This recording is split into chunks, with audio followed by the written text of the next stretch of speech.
guys, it's Tuesday and we're back with the conversation. Hi, Chef Erica. Glad that you made it home safely. I know, right? I was flying down that highway today, girl. I'm glad that you made it. So I'm particularly excited about today's conversation. We're going to talk about two of our best educator friends, and we're just going to kind of jump into this conversation of the culinary experience. What is it like for students of color? Before we get there though, let me ask you about how your week was. How you feeling? Today was a crazy day. I'm here. The week has been crazy. The day has been crazy, but I'll just keep pushing along. Yeah. Is that like today? We had a Zoom happy hour for another organization.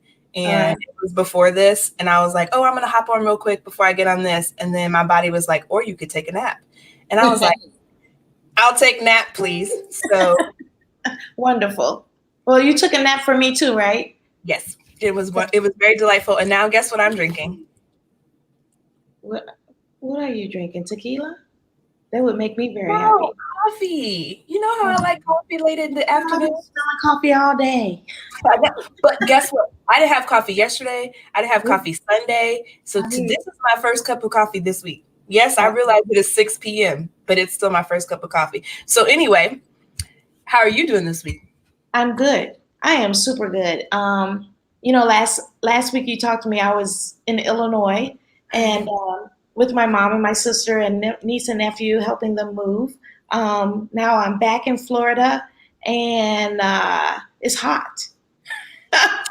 It was hot here. It was 90-something degrees, but I'm not going to complain. I'll take it. Well, I'll take it over any cold day. So I'm happy. And I'm just, you see William. Oh, hey, babe. Back in Seattle. Yeah, it's a good week. It's busy. It's busy. We have this today. Then, I'm getting ready for the second location with the coffee shop. Nice. Yeah, it's a lot of work. But, and then also this Thursday, I'm teaching a class with Token Black cookbook on, I hope everybody. COVID messed up my trip. I know, I'm sorry. 10 a.m. on Thursday morning, we're making a deconstructed French silk pie. Fancy. Yeah, so I hope everyone can join in, and that's it for me. Make sure you drop the link for that in the chat once we get off. But I'm going to bring in Chef Kevin so that he can tell us a little bit about himself, what school he's with, and then we'll drop Chef Cassandra in as well. Hey, Kevin. Hey, ladies. How are you? What's going on? How are you doing? I'm good. It's hot here in Charleston, but it's always hot here in Charleston, and it's not going to get any better. Right. It gets hotter here in July and into August. So, but like you, I'll take that over any cold. That's right. Okay, here comes Cassandra. Hey. Hey, Sam. Hey. How are you? I'm well, a little hot, but all is well. We're all hot, basically. Right. I want to ask the first question as in, but how are you? Yeah. How are you doing? Besides, how are you doing through all this, the virus, the protesting, how are you doing? All things have been a bit overwhelming, to say the least. I try not to get so involved, but that's kind of hard to do and let it overtake me. Mm-hmm. And it is beginning to overwhelm me and overtake me. And yeah, sometimes I just have to take a moment and, take deep breaths. Because even though, the education ended early this year due to the pandemic, we're dealing with so many other things. And sorry about that. We're dealing with so many other things. And it can be a bit overwhelming. It is overwhelming. Yeah, especially as you're a mother of 3 boys. Yeah. Yeah, But I mean, they're fine. Like the motherhood part has been, fine. It's everything else. right. But when I say that and also, Kevin, you have a son also. Yes. You have young men that you're bringing in, that you are raising Yeah. into this right now. Yeah, and it's been exhausting going through. First, we hit with COVID, and that shut our school down for a minute, and then having to pivot to doing everything online, like trying to understand how we can teach culinary arts online. Right. And then, of course, what's going on with the rioting and the protest, and and like Chef said, I try to deactivate myself, but it's so hard because you get so inundated on social media and Facebook, and of course it's all over TV. And even today I sat and I watched the funeral for George Floyd today. I can't do it. And yeah, it got pretty raw for me. And they had Crystal Rucker sing, and she's from here. Yeah. And I beautiful. Beautiful. I made it through like 1 minute of her song, and I was like, I'm out. I can't do this today. I'm out. I love her singing. This is beautiful, but no, not today. Yeah, it's just been, I don't know. It's just like I said, the main thing is just exhausting. And of course, like I was saying to you earlier, getting the text messages and the phone calls from white people who, and in there, I have a lot of friends who are really genuine in their concern and and really wanting to check in on me.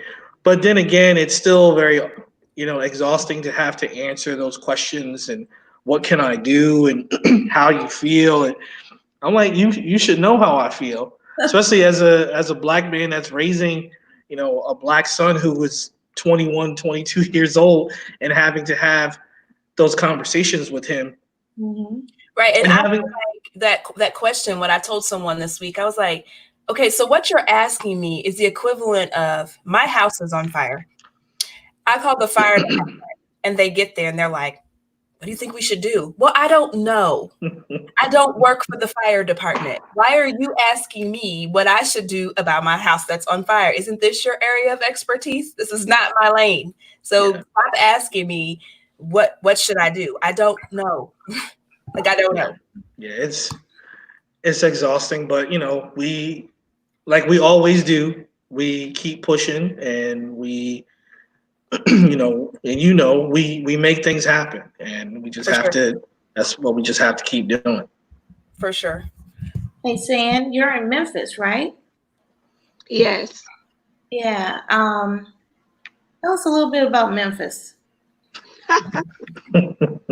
So, as you know, Memphis has come a long way, but we still have yet a ways to go. But Memphis is the place where Dr. Martin Luther King, was assassinated. But I can say presently, with our protests that some of our citizens are taking part of, they have been a success. They've been down at the Lorraine Motel, and some have been in solidarity, some have not.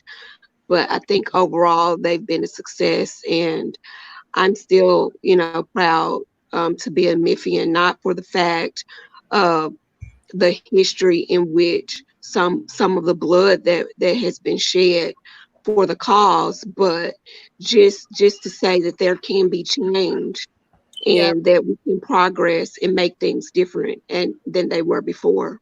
Mm-hmm.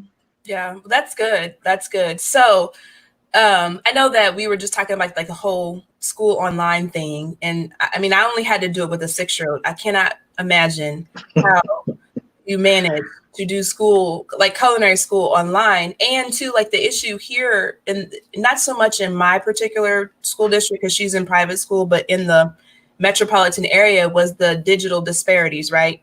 So we're instantly forced in a matter of 2 weeks to do this transition to this online learning, not taking into account that for some people of color and in some areas, in some parts of town, not everybody has the same access to internet and laptops and ample equipment. So I don't know what area your college is in Memphis, and I'm not sure what area your college is in Charleston, but how did you guys, from an educational or from a perspective, how did they handle that, the digital inequities? You can go ahead, Chef. I was going to let you go. I can go if you want.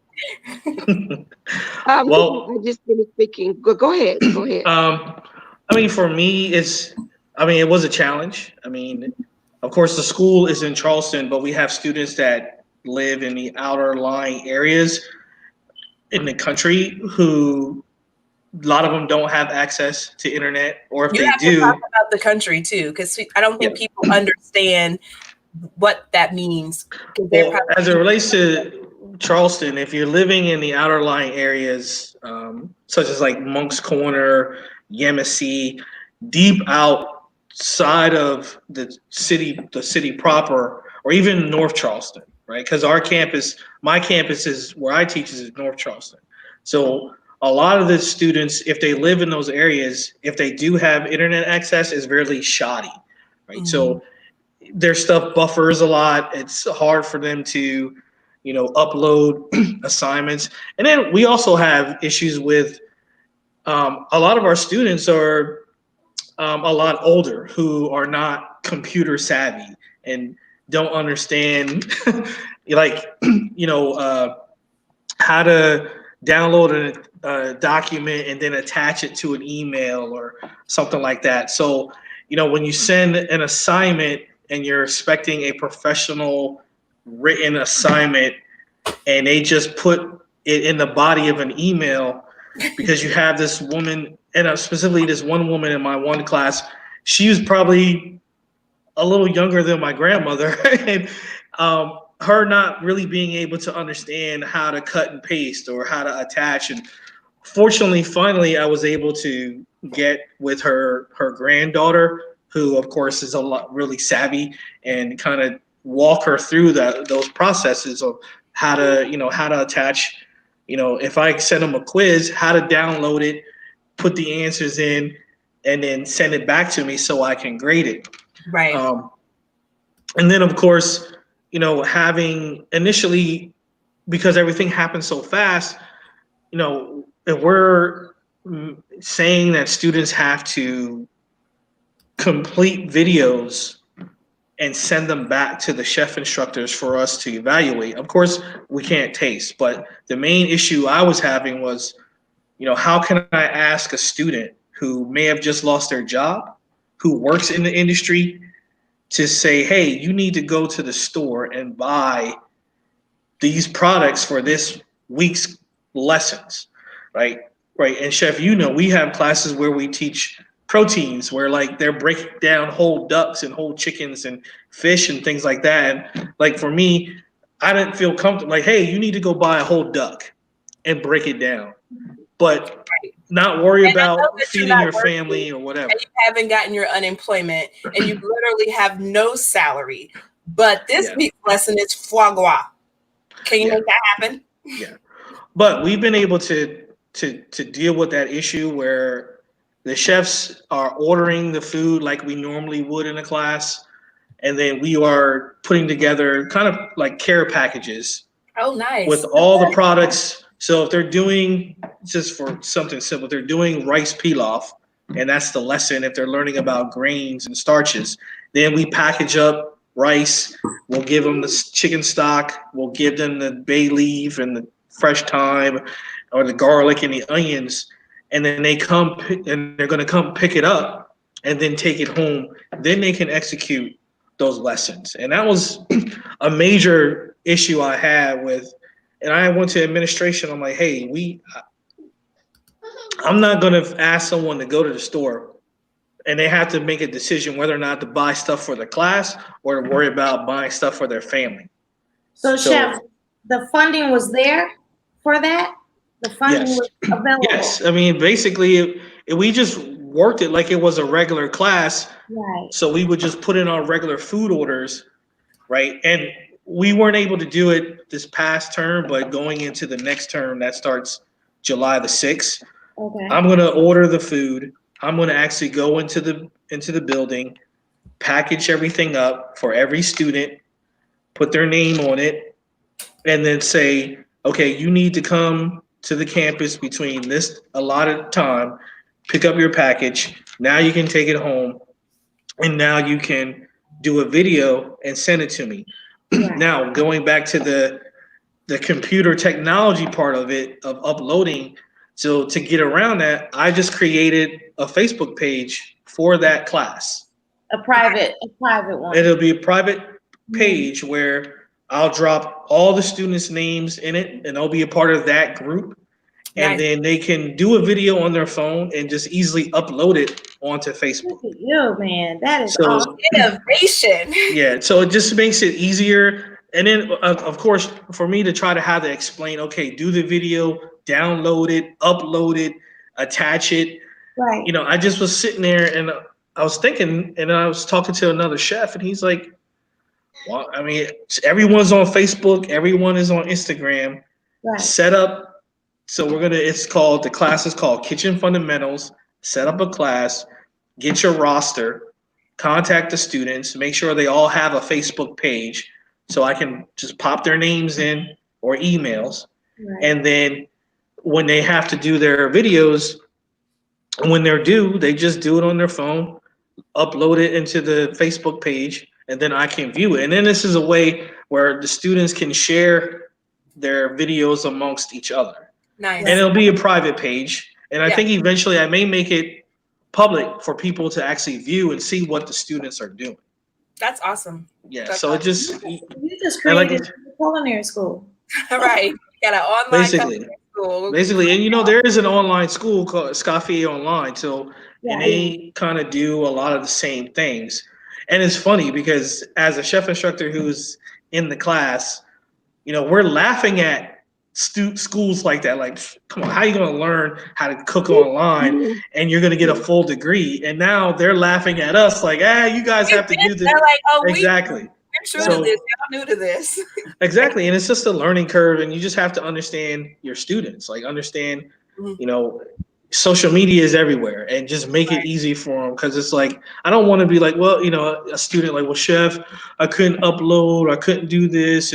Right. And then I have to go through all this stuff to teach them how to do it, when it's like, put it on the Facebook page, I can view it, and then I can evaluate your video, and then also attach a quiz to the video so I can evaluate what they learned from watching the video. So I send them a video of me doing rice pilaf. They watch it, they take a quiz on it, and then they do their own video. So they're getting evaluated on doing the actual technique, and then also going to be evaluated through the quiz to make sure they understand what they just learned how to do. Right. All right. Do you Sam want to ask the question what Teresa just asked? has a question right here. She says, the pivots, do you think they'll carry over into your regular practice? Yes. Absolutely. Yes. I mean, we actually are building a YouTube page with videos Nice. of each of chefs doing things in their own specific classes, right? And then the chefs are able to share these videos because everything is on YouTube. So if a chef is in an advanced class and he's teaching how to make chicken cacciatore, and a student doesn't remember how to break down a chicken, they can just go to their other class where they learn how to break down that chicken, view the video, get a refresher, then they can go back to the video of the chef actually making the dish for them. Right. That's great. San, what are your changes and how are you guys kind of dealing with digital inequities and just, you know, because you're at a community college, so that's already a different caliber of student. I went to a community college, so it's a little And I was very happy about it. Yeah, and we are a community college as well, so it's.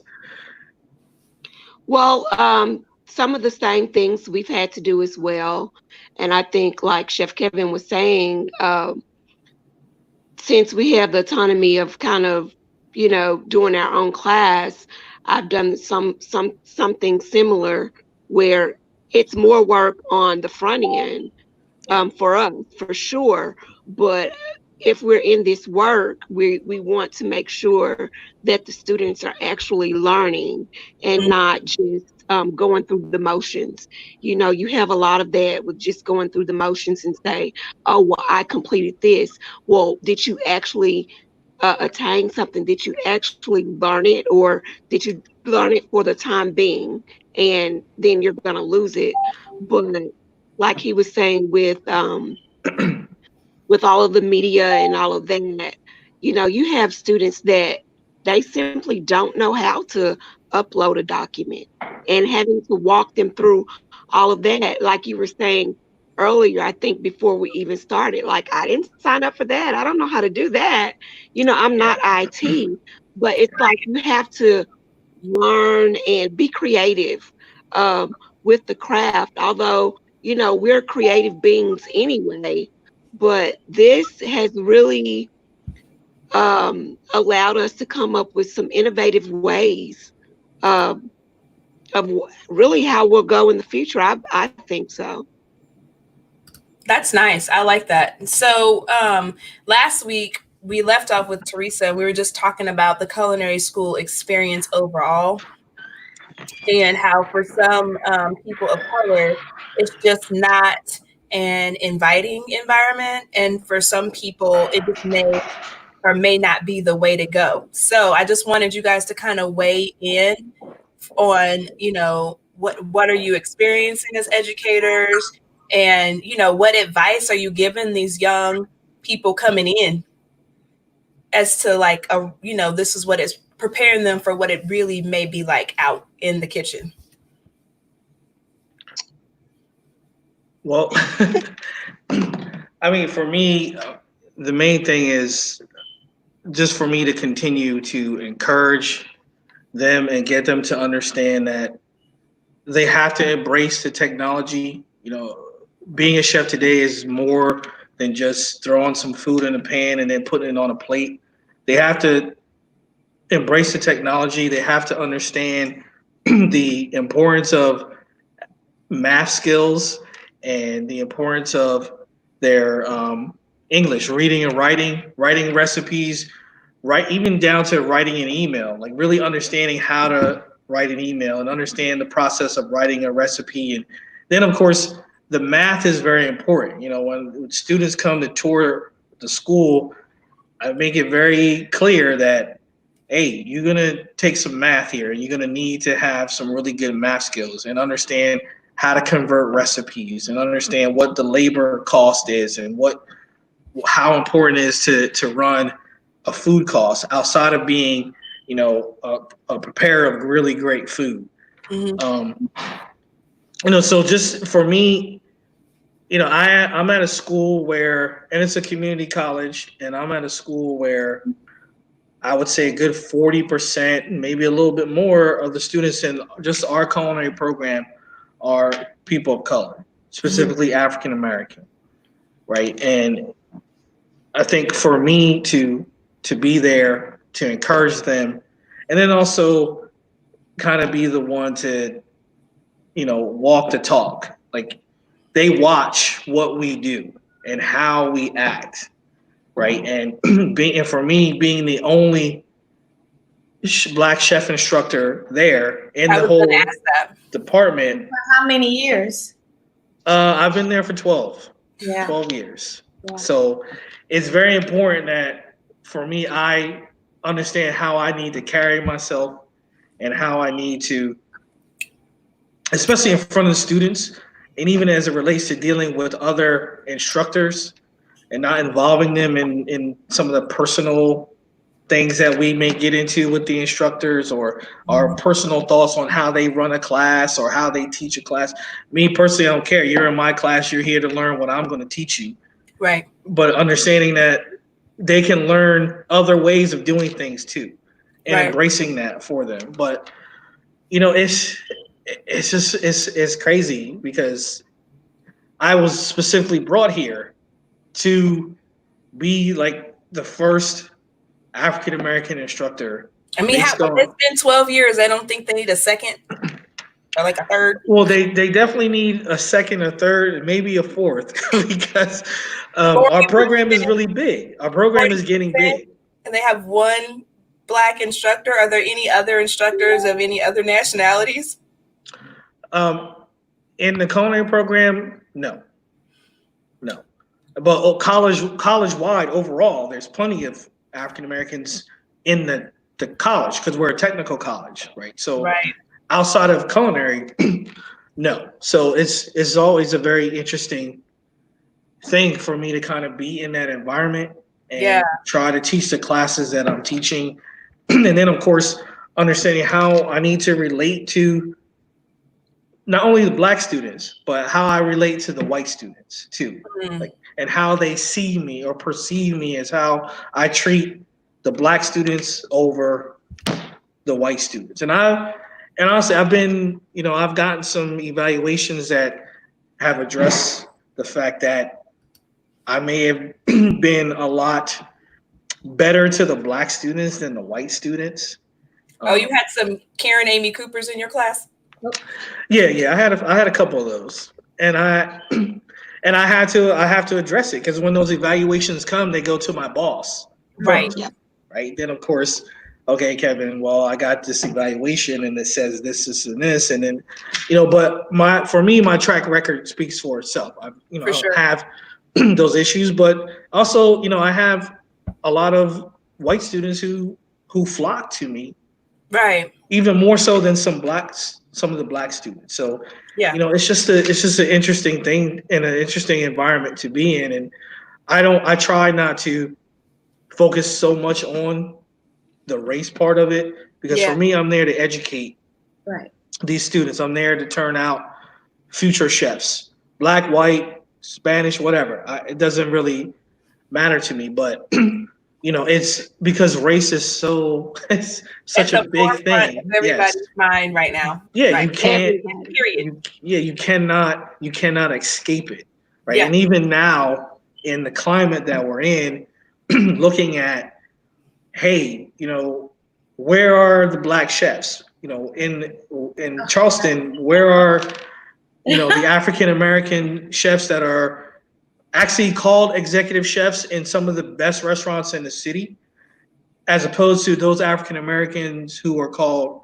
kitchen managers, right? There's a huge difference between how someone looks at you by the title that you hold, and then of course the money, the salary is way different. So for sure. So I tap me in. Go ahead, Sam. We're tapping you in. Yeah, go right ahead. So I've been at the community college here for 11 years, and it's been challenging because not only will other instructors try to pull your card, but you have students to try to pull your card to see if you actually have the credentials to teach. Because if you're a certain color, that you shouldn't be this educated.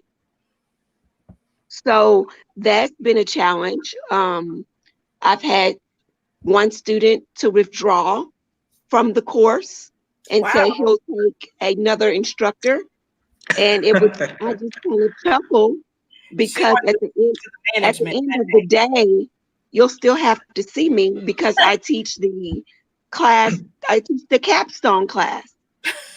And they don't understand that. They don't understand that.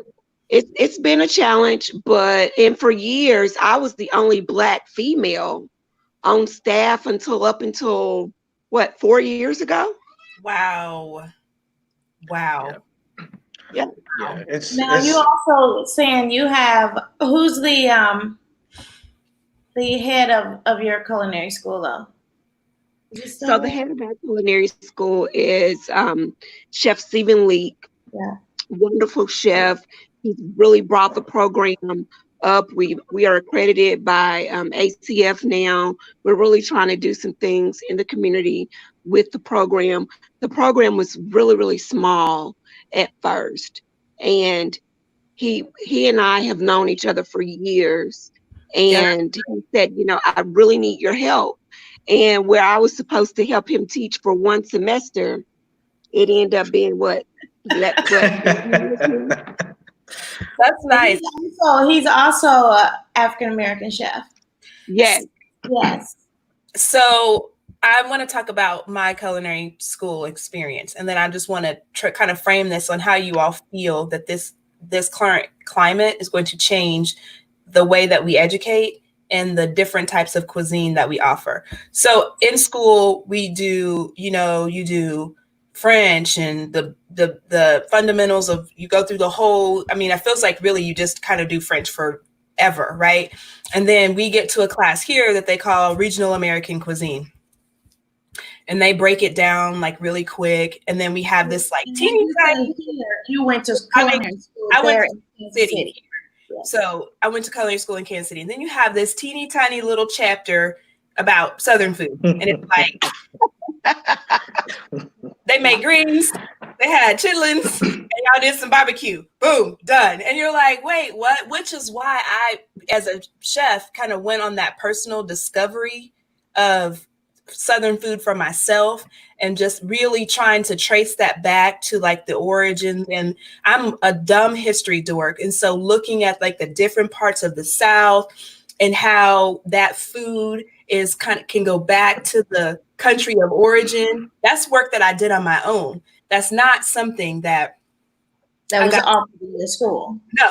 So how do you guys think that, and it can be said for like, Will is watching and he's Filipino, you know, or there's a lot of, I hate this term, food that just kind of gets like glossed over, and we don't really spend the time educating people and students about, you know, the ethnic food and how it influences, especially in the United States, our core cuisine. Can I jump in there with that on piggyback on her experience of mine? I mean, I went to culinary school in Detroit. I grew up in Southern Illinois with a Southern grandma out of Arkansas and Louisiana. Okay, so all that's the only Southern cuisine that I got from that, because they did not teach that at all in Detroit. Right, because 20 years ago, or it wasn't refined. Regional ones, but you know, which Memphis, Charleston, you guys, the South, Mississippi. I don't even think there's a Southern cuisine. Maybe now there is here at FSCJ, Florida State College Culinary. They might have something Southern down this way of cuisine, but in the Midwest, it's not offered at all. There was no African American. There was no Black cuisine. There was only Italian and French. And then mostly, I'm a pastry chef, so I had to dibble dabble with my Southern background, throw that into what my love of French pastries, slap it all together, and then come out to where I am today. But I just want to jump in there behind her. Well, I think now, because of the climate that we're in, culinary schools have to address it, right? And earlier today, I sent you the link to, there's a petition going around from the students at CIA, where I went to school. And of course, when I went to school, you know, CIA, it's French. We had international cuisine where we learned the foods of Europe and the food of this and the food of that. And of course, cuisine of the Americas and the cuisine of and I can't even recall getting anything Southern or anything close to Black in that particular class, right? So the students now, especially at CIA, are sending this petition around to address the fact that they don't have African cuisine, they don't have Southern cuisine. They don't address African American foodways. And then, of course, the main issue that even as a culinary school grad that I have is the fact that there's not enough Black instructors teaching at the premier schools in the country. We can get to that in a minute, but they have to address that. And I would say, fortunately for me, the school where I am, based on me going and getting that master's degree and studying and focusing in on Southern foodways and, focusing in on the roots, talking about enslaved cooks and so on and so forth, where this food comes from, they are very open, and they have allowed me to create a Southern cuisine class. It's called Southern Cuisine and Culture, which is connected to our public restaurant. So you could come to the restaurant. Well, prior to COVID, you could come to the restaurant, and there was a menu tailored by me that addressed Southern food. And as you said, Erica, it's but more on a regional level, really trying to understand that Southern food is, we're talking about the Gulf Coast, Mississippi Delta, Louisiana, Cajun Creole, and the differences. We're talking about the Tidewater South and the Washington, D.C., Virginia area, where people tend to forget that D.C. is still part of the South. Same with Kansas City. I'm like, exactly. Come on. Exactly. So it's the top of the Mason-Dixon line, but it's still below. Exactly. So I can address those types of cuisines in that class. So each week, basically, they can travel the South through food based on their regions. And I mean, unfortunately, actually, the first week we got through the first week of the class, and then the next week it was COVID, and we had to shut everything down. But I was able to still pivot that class online and still give the students, we would do discussion boards where I would send them articles that dealt with Southern food, enslaved cooks, how the connection is, and they had to respond to those, and we would basically have a discussion within ourselves to really talk about what Southern food really is and how, like right now, Southern food is hot. Everyone wants to talk about Southern food. Everybody wants to open up a restaurant that deals with Southern food, and some people really understand it. Some people really don't. And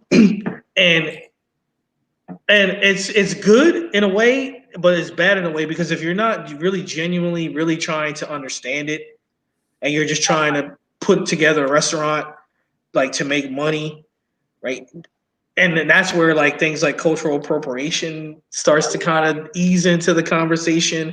And a lot of people don't want to have that conversation, but hey, me, it's all over my master's thesis. We talk about cultural appropriation and how it relates to the Gullah Geechee culture here in South Carolina specifically, but also in Southern food as well. So these culinary schools, they're going to have to address it. Like the students are not, especially in the day of protest and riots and what's going on nationally, schools like CIA, Johnson & Wales, my school, Chef Cassandra, whatever, they're going to have to address teaching students that type of cuisine, because that really is what American cuisine is really all about, right? And I know some people may not want to hear that. They may get upset, but we're here to talk real, and we're here to be 100. Right.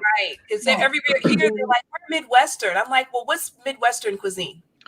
Well, they have to understand that after slavery, slaves, they migrated to places like Kansas City, Detroit, DC, up in the north, and they brought that food with them and that culture, right? And people have to understand with Southern food as well that not everybody that's Black eats chitlins, right?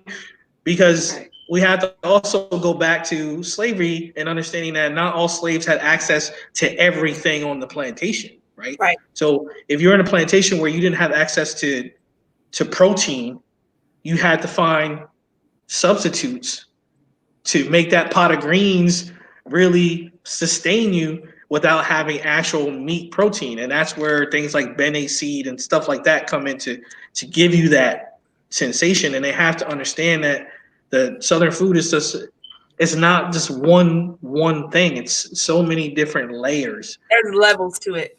And it also deals with race, gender.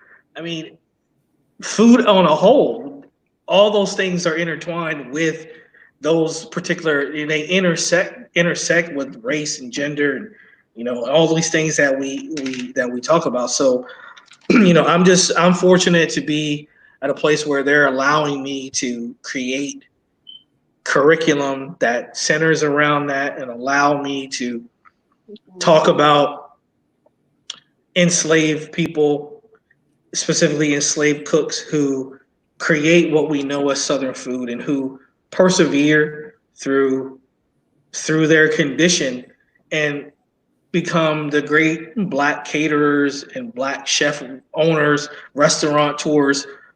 And I mean, I focus a lot on Charleston, but, you know, throughout the South, period. Yeah, for sure. San, what about you?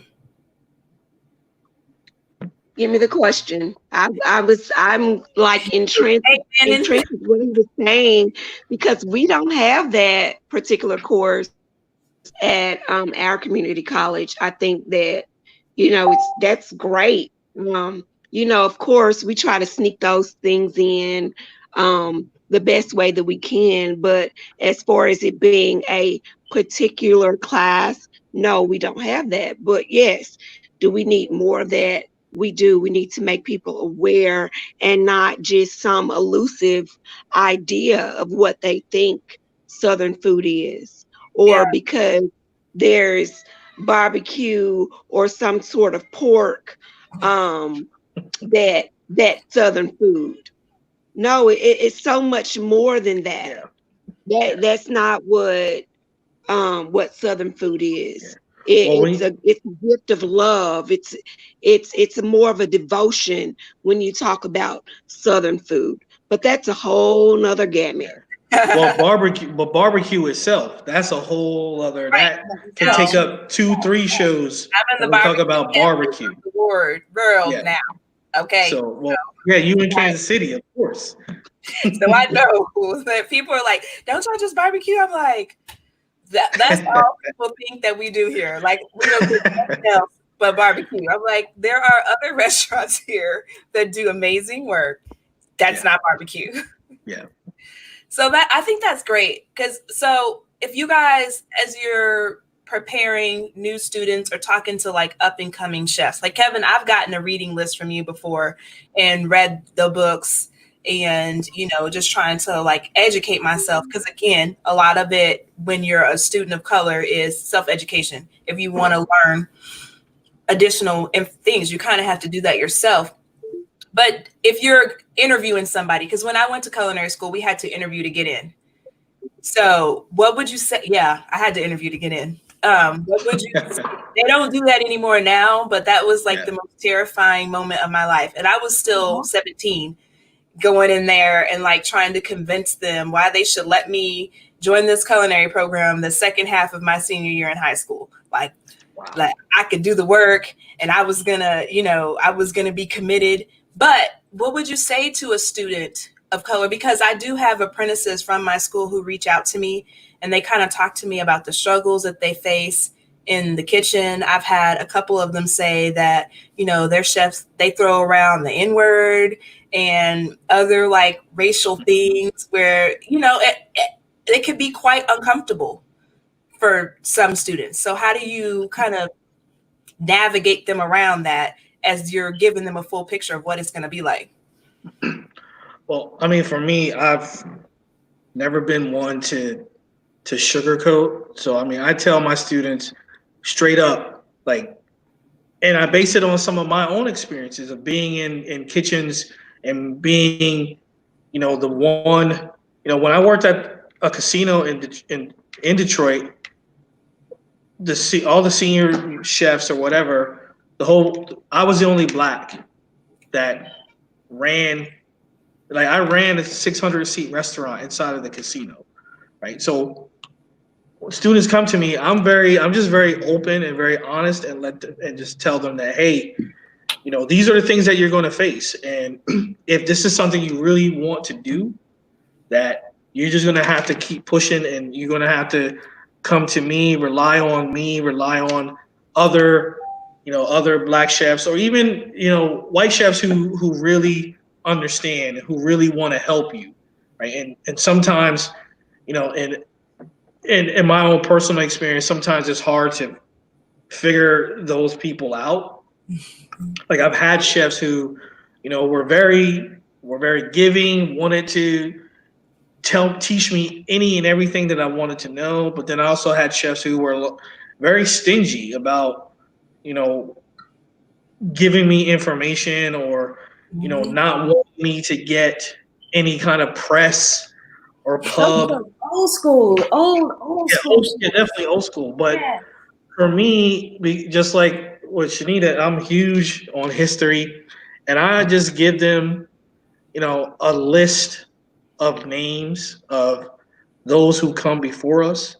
Yeah. And use that list to say, especially the ones that were enslaved and who become freed, or freed blacks who owned restaurants in Charleston. I say, look, these are names, right? And even, of course, contemporaries as well. So, definitely Edna Lewis, Joe Randall, people like that. But then, of course, Nat Fuller, Eliza Seymour Lee, all these people that I have research on, to say, look, if they did it, you can do it. If I did it, you can do it too. But once again, just still being honest and saying, hey, I've been in several times being, passed over for a promotion for another chef who, and it happened 3 times in the same restaurant. So sous chef, the executive chef leaves. I'd been with the company for several years. So I'm like, well, hey,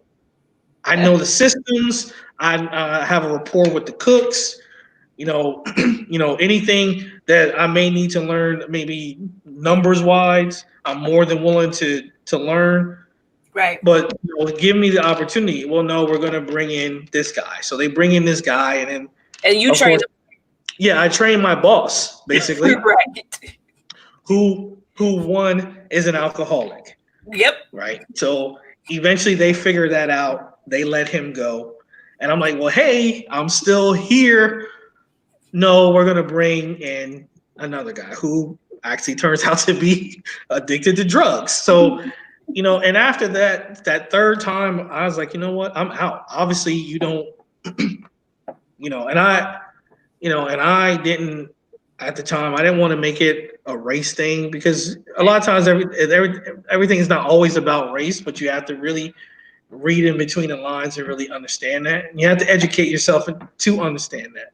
Yeah. But I mean, I've been in kitchens where I've been called the N-word, and I've walked out, and the owner has asked me to come back, and I'm like, well, I can't come back with the person that's still in the kitchen that called me that. Like, I have a lot more respect for myself. I can't do that, right? So, as chef instructors, of course, we're mentors.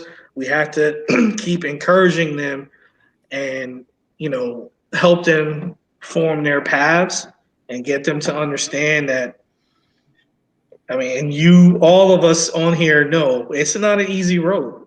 It's not an easy road to be a chef, period. At all. This is not a glamorous occupation whatsoever. Being just a chef in itself, or being a culinary instructor, because y'all dealing with everybody's children.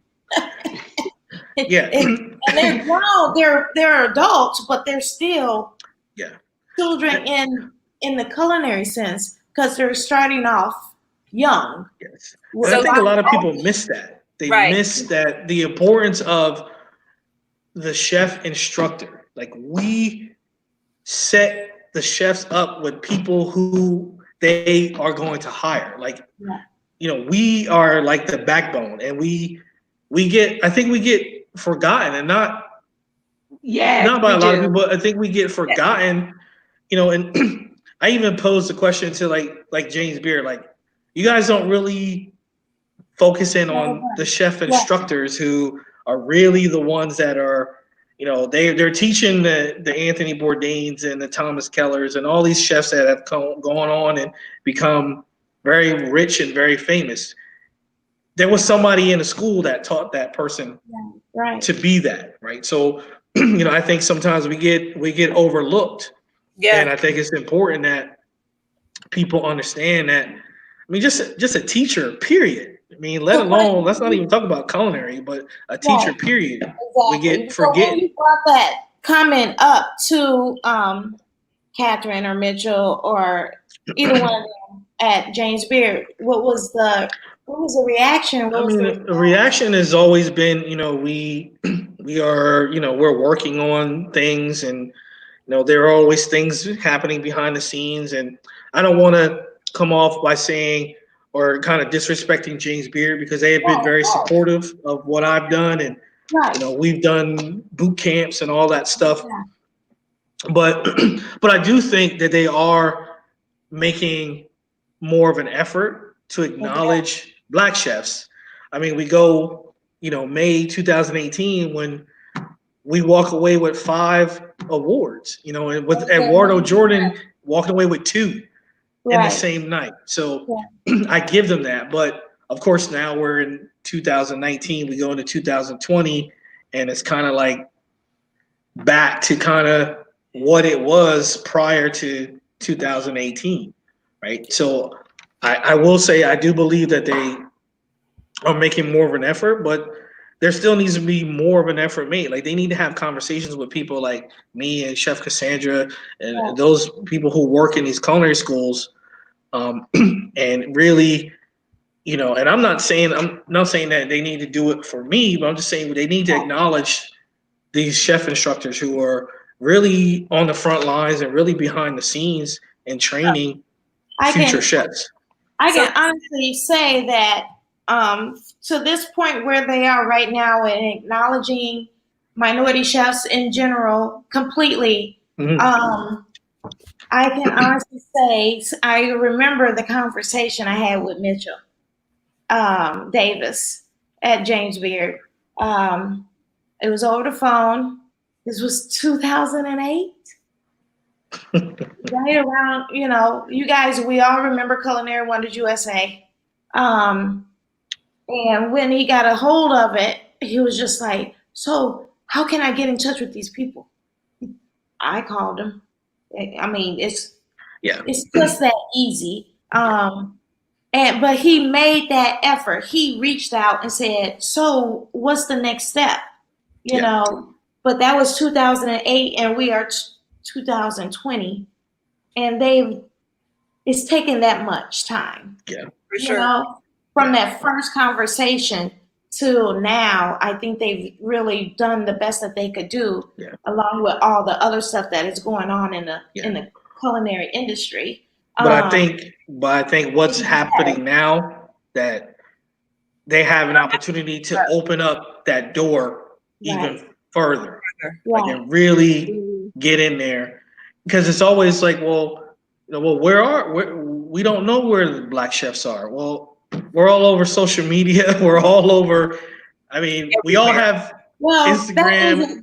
That quote or that question or that response is overdone. Yeah, I get sick of it. Every year there's an article in the New York Times or Washington Post or whichever. Where are the Black chefs? Now, back in 2006, you can ask that. Where are the Black chefs? Because that 2005, and Cassandra knows, I was in Memphis. That was Black Enterprise magazine. Yeah. That was the first time they put 4 Black chefs and said, and I was one of them. I was the only Black woman. And then there was Wayne Johnson, Jeff Henderson, and Marcus. That was the 4 of us. And so that kicked it off. Then Ebony jumped in there, had the 25 top chefs across the country, and they did that for 6 years. But in that time of 6 years, and I was in that first 25 group, I had never been in a room with so many Black chefs in my entire life. Yeah. I was in awe. Now they cannot ask that question again because it doesn't make any sense. As you said, they're all over Instagram, all over Facebook. Right now, you cannot go on Instagram without seeing someone cooking. No, not at all. Everybody's a cook. Exactly. Everybody. Everybody. Everybody. Which is why I was like a few weeks ago, I don't even know how I feel about the term chef anymore, because everybody is a chef these days. I'm like, I'm gonna have to come up with something else to call myself, because this is too crazy. But I want to give San a chance to weigh in on the question, because you're like you're dealing with it from a double perspective, right? You're a woman and you're Black. And so to say, like what you said, it was very difficult for me as an apprentice, because we have our logbooks here, to complete my logbook, because a lot of the times, Kevin, like you alluded to, the chefs would be like,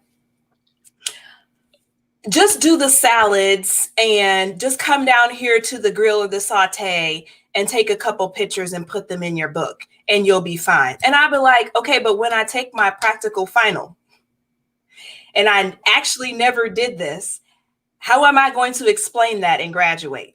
Like, I actually have to come down to the grill and learn this station. I can't just write down in the book that I did the 600 hours. I literally need to do them. So how do you deal with, because I feel like as women, we deal with so much. And then the Black woman part, we have this like hard shell exterior now. And then they're like, oh, they're mean, or they're not approachable, or they're, You get sick of hearing that too. Right. Yes. And it's, that you're saying, they say, Black female chefs are mean and they're not approachable. Most times I get, at the beginning of the semester, most of the African-American female students are like, ugh, she's this or she's that.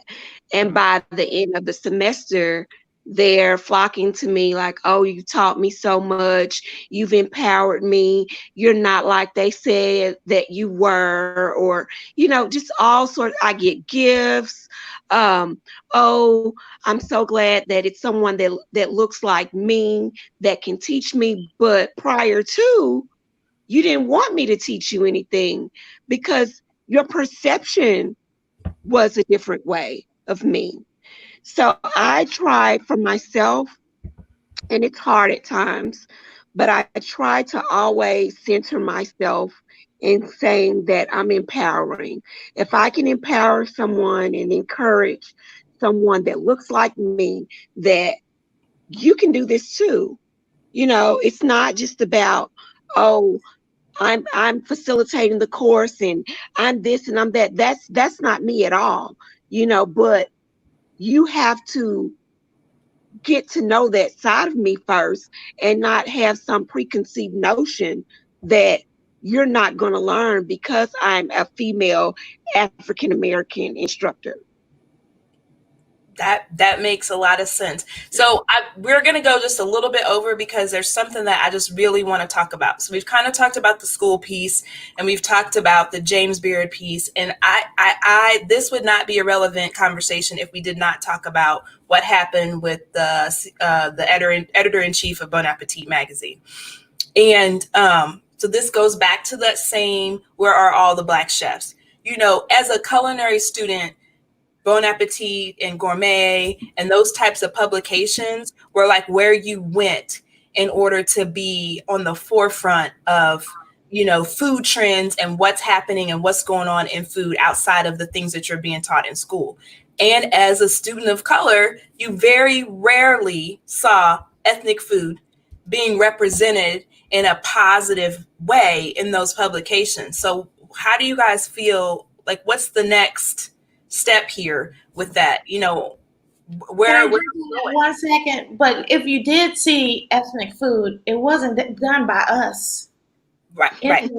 That's why I meant by positive way. I was trying to be sugar-coated about but it. I just wanted to break it on down. Okay. So done by us, have other people doing our food or reimagining it or reinventing it and making it trendy, other than having the people who having us. And it goes across, like I said, from Asian to traditional, Hispanic and Mexican cuisine to African to Ethiopia, all of it. They don't typically come to us when they want that piece of work? Well, that's Is that a long question? Yeah, It well, no, is. it's interesting, because like we were saying before, for me, you're right. Coming up, it was Gourmet, Bon Appetit, all these Javier. magazines that I bought myself. I have collection of, Gourmet, Bon Appetits from like the 1940s and stuff and I've always felt as if those magazines never really addressed. I'm sorry. All right, William. He said all he got was Scotch bonnet. Those magazines never really addressed, African food, Southern food, soul food, and they never really addressed, telling the stories of Black chefs, right? So, for me, it's always important, and I don't care what class I'm teaching, I always impart some type of lesson information on, and always relate it back to when we're talking about starches and grains, we're talking about rice, right? We can't talk about rice without talking about Charleston, right? We can't talk about rice in Charleston without talking about slaves, right? So I introduce, and this isn't a basic kitchen fundamentals class, and students are kind of looking at me like, yo, what's he talking about slaves for? Well, because it's important as a part of the history, and that's how we get rice here in this city, right? So, I think definitely it's up to, if there are other Black chef instructors out there, that they have to kind of infuse those things into their lesson. And it's kind of, you have to make it, sometimes you can be just like right in your face about it. Sometimes you can be really subliminal about it, and then kind of that light bulb goes off, and they're like, oh yeah, chef was really trying to teach me some stuff about slaves. I don't get it, but at the end of the semester, they're like, okay, I get it now, right? So, but the interesting thing with the Bon Appetit, like, it's funny to me because at this point in time, a lot of these things that people have said or put in a text message or written in an email, all these things are starting to come to light, right? Yeah. And I've always felt like what you do in the dark that we knew about. Yeah, we knew these people were doing that stuff from day one. So now they're starting to come to light, and it's good because now we're holding them accountable for that, right? And as I was saying earlier, I was approached by a magazine to write a piece on the gentleman in Kentucky that owned the barbecue restaurant, David McAtee, to write a piece on him dealing with like his death or whatever. And I had to politely decline to do that because I'm like, that's not my work, for one. And like, I have no real, and not in a negative way, I have no real connection to this man. Like, I don't know him personally. He's not a family member. I don't know anyone that knows him. Our connection was, he's Black, I'm Black. He cooks, I cook. And that's how I felt about it. And I had to really respectfully say, you know what?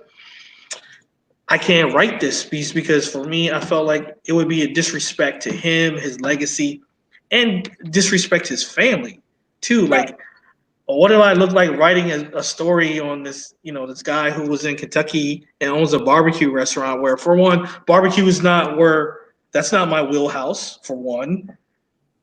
So I just felt like, how would I look doing that? And I was like, when you want me to write something that is in my wheelhouse, then we can have a conversation. But from this, politely, respectfully decline, and I appreciate the fact that, the magazine was really looking to include more Black voices. And she even admitted, like, hey, our magazine, the higher ups are all white. I'm like, well, that's something that you as an organization, you guys need to change that, right? Because we all have a voice, right? And what I don't want to happen because of what's happening now is that right now Black chefs become really chic, and everyone wants to talk to a black chef. We don't want to be that trend. Like, hit me up when you want to really talk about some real stuff, and we can do that. But don't hit me up because hey, well, ask Kevin because he's black. San, tapping in. Yeah, tapping in. Well, you know,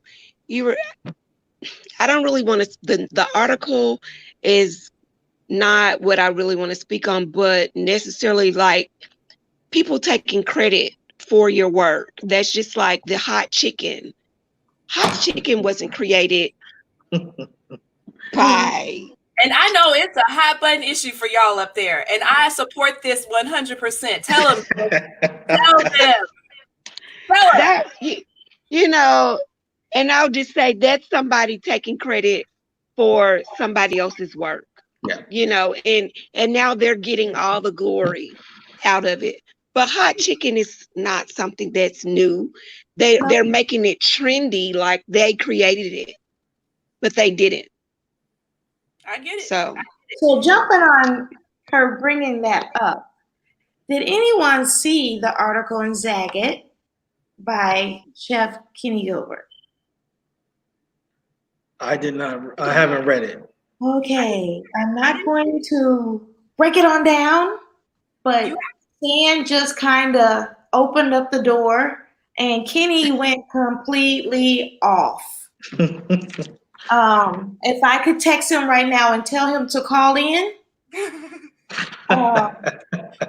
he would. Oh yeah, we all know. We know Kenny. Oh, we all know Kenny. Yes. And, chicken and waffles too, biscuits and gravy, whichever, all that. We know that, you know, once it becomes a trend, not by this color, you know, of another color, that, you know, they make their money. We don't make our money. But he really went really hard on the chef that in Nashville, called him out his name, put his livelihood out there, his past and his present, and we don't know what the future was going to hold. But I'll put the link up. Definitely. As we're saying, we're all really pretty much out there just telling the truth now. We're not holding any words back. Kenny did not hold any words. I wish I could call him up right now. But well, you know, this is the thing. People need to stop. Just stop.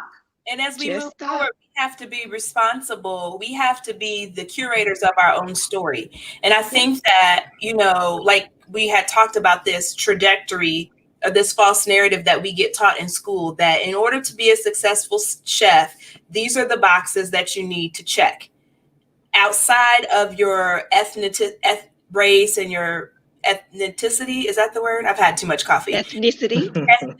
That's it. Sorry. Late and like I drank this whole thing while we were talking. Yeah. Outside of that, we are not in control of that narrative and who tells that story. And so I'm really looking for us. And if there are other chefs of color, not just Black, all of us, we have to start holding these publications accountable for authentically telling our stories, period. That's it. Yeah. We just have to. And we have to, I think that all of us need to look at like what you're doing, Kevin, writing books. And, you know, they will trick us into believing that cookbooks are dead and, that's not the way to go. And you should just do a blog or, you know, put it online. No one buys cookbooks. No, we have to have this written history for the people coming behind us to be able to pick up and read. Yeah. So yes. Go ahead, Sam. What were you going to say? No, I disagree. I agree with you wholeheartedly. You know, there's a proper way. I would pick up a book first before, you know, I like blogs, but I like, you know, give me a book. Y'all see him? Yeah. It goes from the ceiling to the floor. Y'all see the one right behind me? Yeah, speaking of books, we got to talk about that book. Yes. Well, very honored to be in this book along with Chef Kevin. Saying, are you in this book? I am not. Oh, We missed out, man. We missed out. Right. I know. He's got to do a part 2 on that. Volume. That will not be a problem if we get back with Batman. If we leave it up to him, there'll be a part 1 and a part 2 and a part 3. This book is so amazing, as in, he said, give me a book. Yes, we will. You can go online for this book and purchase it. Don't buy it through Amazon, because the proceeds are going to, right now, is going to our minority chefs that has restaurants that need help. The original proceeds were supposed to go to a small culinary school in New York that is helping young kids of color take classes, and that's where the money was going to go to. Now the virus, this book is amazing. 101 African American chefs in one book. It has our bio. It has a picture of us as a child in there, or coming up through culinary school, and then the recipe that we wanted to share with the world. This is the first book I actually like this, right, Kev? Yeah, it's a beautiful book, and you got to go. If you go to, like, I think it's Chef's Connection, go to their webpage, and then just once again order it through there, not Amazon. And like Chef said, I mean, it's 101 Black chefs with our stories, bios, recipes. And there's some pretty. I mean, it's a beautiful book, and once again, those proceeds are going to help those who have been affected by their restaurants closing through the virus and so on and so forth. So, and the guy that did it, we call him Batman. His name is Alan Bat. Yeah. We call him Batman, and he actually traveled to pretty much every city, every location where these chefs were, and personally took those pictures. Right? So he came to Charleston and he visited me at the school. He came to Florida to see Erica. I mean, he came.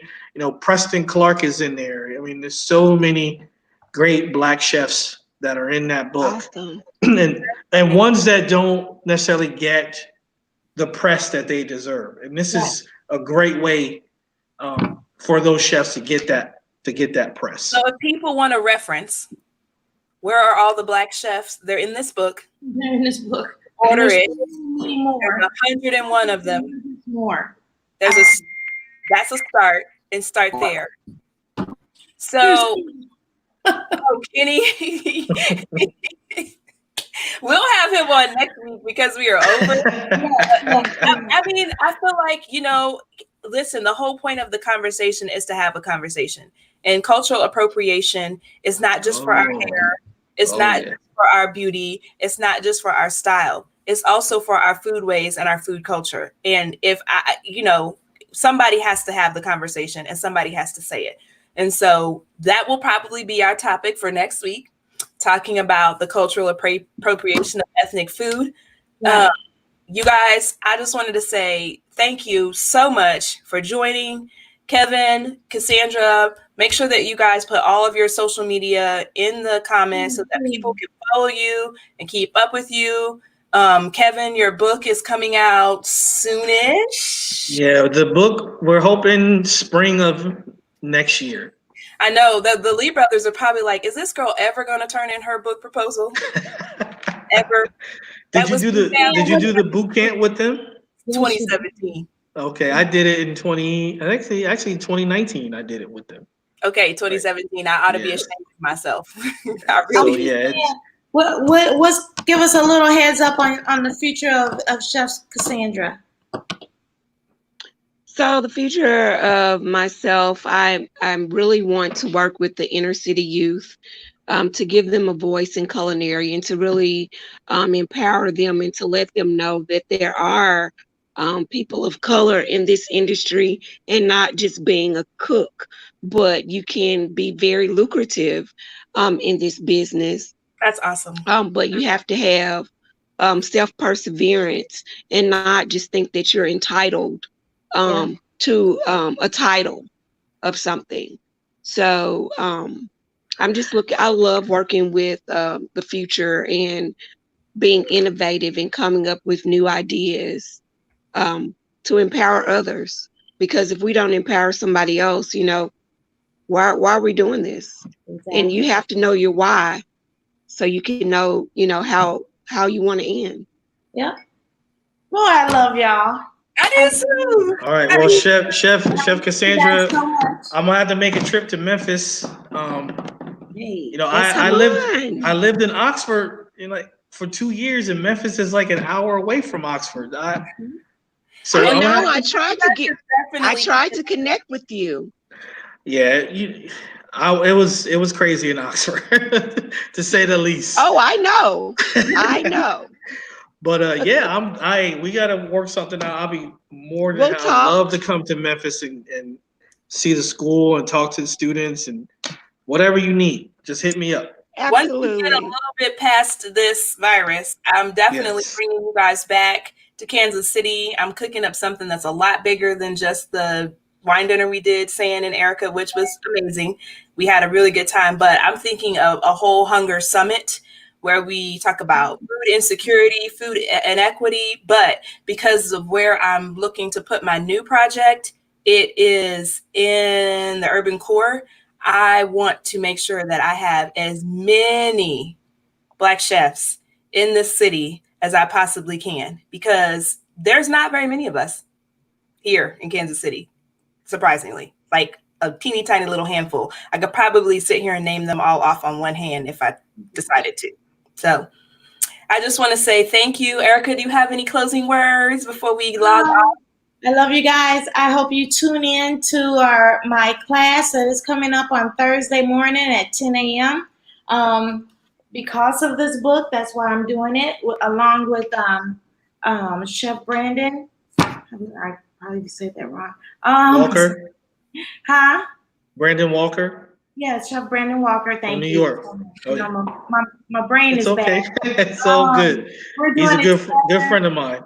Yes, we are doing a deconstructed French silk pie out of my chocolate room that I have put together in my home now. And I hope you guys tune in. The link, I sent it to Shanita. She'll post it if you check my Facebook page. And we have so much work to do, you guys. Regardless of how exhausted that we are from work, from this virus, from protests and all this other stuff, we still have to stay on track. And I think you guys are doing that. I'm so proud of all of you and so happy that you're in our lives, and can't wait to see all the great things that you're doing. So thank you guys for joining the conversation, and we will see you guys next Tuesday at 6:00 p.m. Central. Bye. All right. Have a good night. Good night.